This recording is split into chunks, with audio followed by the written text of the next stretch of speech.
This huge turquoise coloured dome sort of rose from the ground up, covered a vast area of the horizon. In early November 2024, Philip and Ron Kinsella came to the area to spend some time with me. I planned to take them to a few locations where in the past strange things have happened. Locations such as the Rudston monolith, the burial mound of Willie Howe, and a journey around the area of Staxton Wold, an old radar base with the history of UFO sightings that span decades. As we visited various places around the area, I covered some of the things that had happened over the years. I took them to a particular field where myself and Steve Ashbridge used to view the surrounding land, where we once saw a huge turquoise light spring out of the ground. Philip and Ron also told me about the strange lights that they saw whilst driving home in April 2016. I hope you enjoy. It's all shut up anyway, look.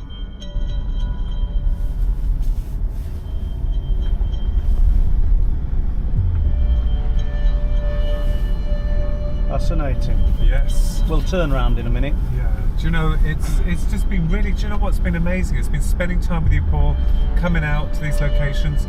It's been great. So what we've done now is we've come to Staxton Wold and the old RAF base. We say old, but as I said many times, it's the oldest operational RAF base in the world. Radar base, should I say. But I've come here specifically, and it's pretty unassuming this, but I've come to tell Philip and Ron just something that happened to me and Steve Ashbridge probably, I don't know, 10 years ago, and we were here during the night. We thought we'd seen something that was just incredible. We still do. So we're looking over there into the distance, but what we saw was closer than the horizon. And I think we're looking over towards the villages of Wetwang.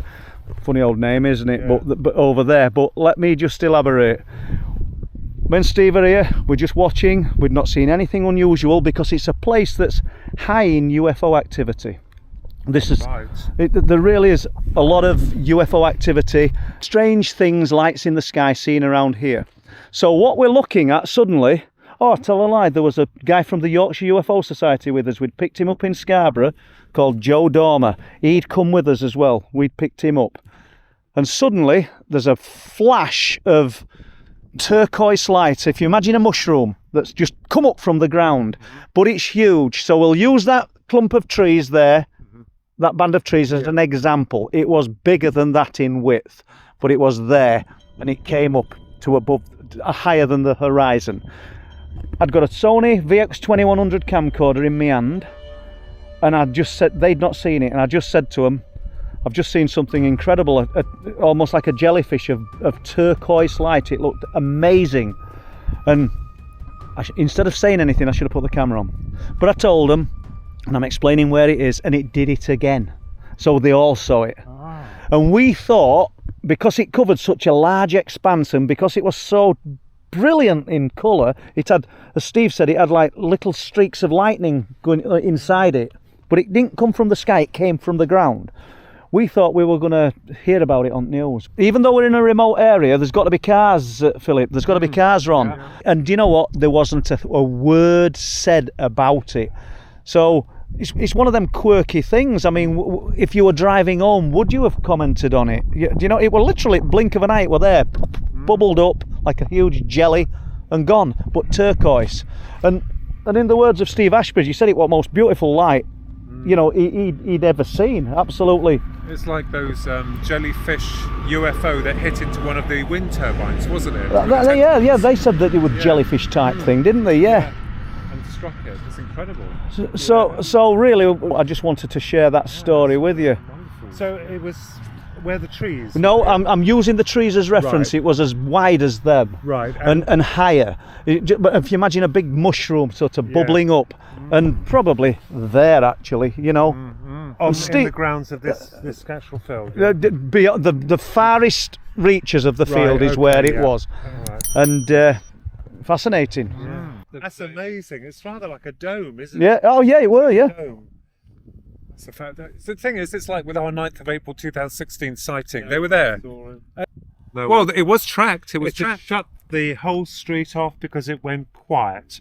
And people say, was it like, with insects go dead? Well, we don't have insects there, so we don't know. But when you spoke, it was like An echo. your voice was muffled. It's like when it snows heavy. Yeah, and there's that blanket, that suppression. And a Saturday night, there's a pub up the road. The street was completely No one. dead. No one. And when you No. spoke, it was like echo. Yeah. Like it They just were snowed. 90 feet up, And- 3 of them.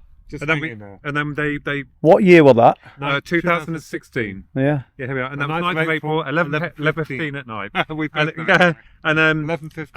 and it was recorded because my niece filmed it when she dropped her mum off and she was going to mass. We just finished having a meal with some police friends, come back, and I drive me and Ronnie back, and then the 3 lights, they were massive. They defended, and they were in a triangular formation, but they were independent. cold. They were independent. And then they did a manoeuvre. The one to the front, the side here, that one moved to that one, moved back. Then they configured into a line, and they. Well, you shot remember off. the Yeah. I can't remember. And- It's strange, isn't it, that there's different memories, and that happens a lot, doesn't it?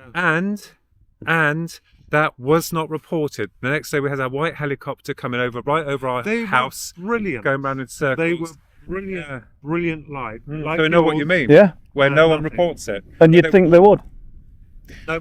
But these objects were trapped for the Isles of Scilly. That's when Dave Twine, who's now deceased, contacted us, and then he came Well, to see it. they travelled from They the Isles of Scilly Scilly and then and across. then across to the Norfolk coast. The in a Michael line. and St Mary. So ley there, line. so there is a documented paper trail, is there, or is Yeah. it's But so? they were above us. Someone said, was it personal? I can't answer that. Perhaps it would seem that, but I don't know. But I tried to communicate by saying, my God, you're incredible, my God. But got nothing back, nothing. No. Nothing. Listen, It is the way Fascinating, they just though. moved. It's just they moved as if they weren't moving. Yeah. But they were moving. Yeah. There was no, they were impervious to friction. It was incredible. So when you said about that dome, that mushroom of light, what was so incredible was it personal? Do you think it was personal? I can't answer that, but it was just so incredible. You know, we had our mobile phones on us, and you have no intention of reaching for them because you're like a hare trapped in the headlights of an oncoming vehicle. You are so absolutely drawn to them. They were godly. Yeah, but They appeared godly. But Charlie had filmed them on her mobile phone, and they were analysed by Jason Gleaves as unknown.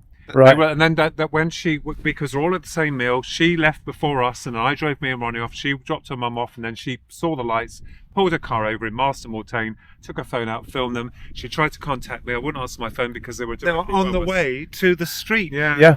So And then they just dropped and they were right above us.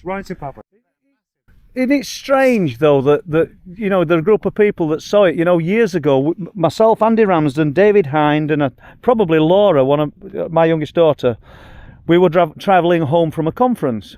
There'd been a diversion, there'd been an accident, and otherwise we'd have come over the Gould Bridge. The cameras weren't back at car, so there were a lot of traffic because it had been diverted, so we couldn't stop the car. And over the Gould Bridge, it looked not very high above the bridge. It looked like a lampshade. Those that hang on steel rods, but there are no rods, and there's these lights that are just there, and it kind of makes you wonder. Like you saw that? Were you meant to see it? I don't know. Don't know. Cannot answer. I think what we saw that night, it were almost like teasing us because I couldn't do anything. Well, the joke is, as you've said, the truth that brings no proof. Yeah, the truth. You That leaves no proof. You Yeah. have hardly anything. Well, we did have a little bit of the film footage that Charlie took, which are unknowns, but that is it. There's nothing It's else. like the chap who produces the X-Files. He got it right because every time they feel that they're close to the truth, it's just whipped away afterwards. away, There's okay. nothing. Yeah. You've got nothing. We're left with another mystery. Yeah. Yes, that's right. Yeah. So there you have it. A mixture of strange accounts and anomalies that we shared on our journeys around the places of interest in East and North Yorkshire. I noted that Philip and Ron Kinsella never attempted to take pictures of the lights that they saw in 2016. And equally so myself, as I stood with a camera after the turquoise light erupted on the land over 10 years ago. I wonder why we do these things. After speaking with Philip and Ron Kinsella at the back of Staxton Wold, I decided to give Steve Ashbridge a ring. I was interested to hear his recollections of what we saw that night. Well, to this day, I couldn't tell you what it was, or even begin to tell you what it was. You were facing, I believe, sort of southeast, and I was facing northwest. You exclaimed that you'd seen something amazing, a big sort of turquoise, greeny blue dome of light come from the ground up, and you just said, "My God, guys, I wish you'd seen that, or what I've just seen." And you started to describe it. Joe and myself spun round, and lo and behold, the thing happened again. This huge turquoise coloured dome sort of rose from the ground up, covered a vast area of the horizon. It had rivulets that reminds me of water running down a window pane in the colour, and the colour was like nothing I'd ever seen. I've heard people describe beautiful colours, and I always thought colours were colours until I saw that, and it was pretty spectacular. For me, it was so big that it should have been all over social media, the news, some kind of report, somebody asking in a local forum whether anybody had seen anything, but there was literally nothing. Absolutely nothing. The closest I could find to what it looked like was when if you look at storms, when a substation blows up and you get a turquoise blue light. But this had perfect form. It wasn't a random explosion. It was a dome, and there's no other way for it. It was a perfect dome of turquoise light. If you've enjoyed what we've shared today, please press the like and subscribe, and we'll see you next time. Thank you.